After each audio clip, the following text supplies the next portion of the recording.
नमस्कार, प्रणाम, जय हिंद। मैं मनीष आप सभी का स्वागत करता हूं आपके अपने YouTube channel job fix academy पर।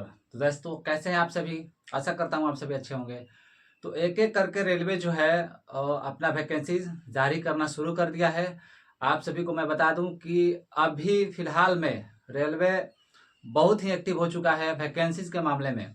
आप सभी देख रहे होंगे कि एएलपी, एनटीपीसी, ग्रुप डी, उस सबका जो है आंसर की आपको 2 से 3 दिनों के अंदर या 5 दिन के अंदर में सबका आंसर की दे दिया। उसके बाद लगातार सभी का रिजल्ट आ गया है। एएलपी का भी रिजल्ट आ गया, टेक्नीशियन ग्रेड 1, टेक्नीशियन ग्रेड 3, सबका रिजल्ट उन्होंने जारी किया।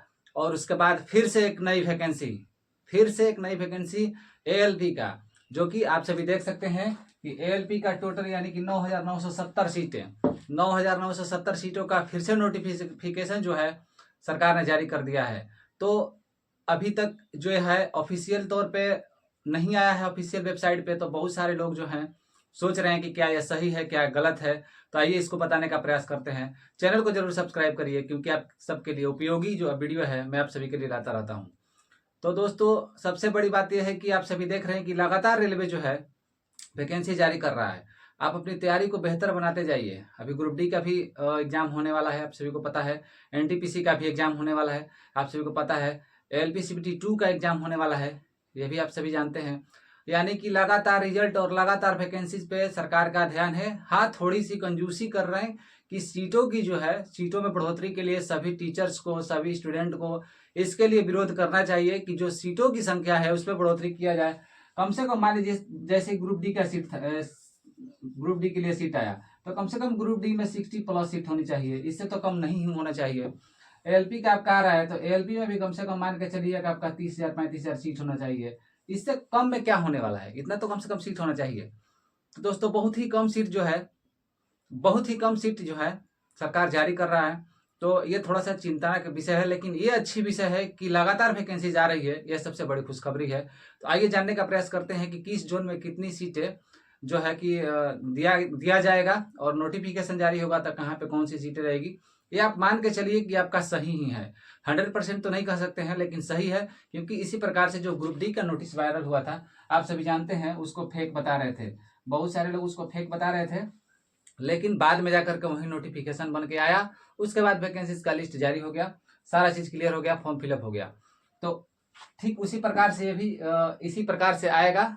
आपको 1 से 2 दिनों के अंदर में देखने को मिल जाएगा, सही मान के चलिए। लेकिन जब तक ये ऑफिशियल पे नहीं आ जाता, आप मान के चलिए कि इसको अभी तक मतलब संशय बन सकता है। देखिए, आपको जोन वाइज हम बता देते हैं। सेंट्रल रेलवे में आपका 376 सीट है। ईस्ट सेंट्रल रेलवे में 700 सीटें हैं। ईस्ट कोस्ट रेलवे में आपका 1461 सीट है। ईस्टर्न रेलवे में आपका है 768 सीटें। और उसके बाद नॉर्थ सेंट्रल रेलवे में आपका 508 सीट है। नॉर्थ ईस्टर्न रेलवे में आपका 100 सीटें हैं। नॉर्थ ईस्ट फ्रंटियर रेलवे में आपका 125 सीट है। नॉर्थर्न रेलवे में आपका 521 सीट है। नॉर्थ वेस्टर्न रेलवे में आपका 679 सीट है। साउथ सेंट्रल रेलवे में आपका 989 सीट है। और साउथ ईस्टर्न सेंट्रल रेलवे में आपका 568 सीट है। साउथ ईस्टर्न रेलवे में आपका 796 सीट है। और साउथर्न रेलवे में आपका 510 सीट है। वेस्ट सेंट्रल रेलवे में आपका 759 सीट है। वेस्टर्न रेलवे में आपका 885 सीट है। और मेट्रो रेलवे कोलकाता में आपका 225, यानी कि टोटल जोड़ के 9,970 सीटें, 9,970 सीटें हैं। ये मान के चलिए कि अभी ये सीटें जो हैं अभी के लिए है। इसमें बढ़ोतरी की पूरी संभावना है। बढ़ोतरी, क्योंकि रेलवे का ये नया नियम हो चुका है।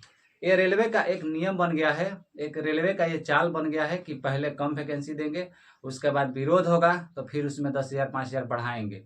मान के चलिए कि 9,000 है, तो आपका 20,000 के लगभग में ये जाने की संभावना है। इतना के आसपास में आपको जाएगा।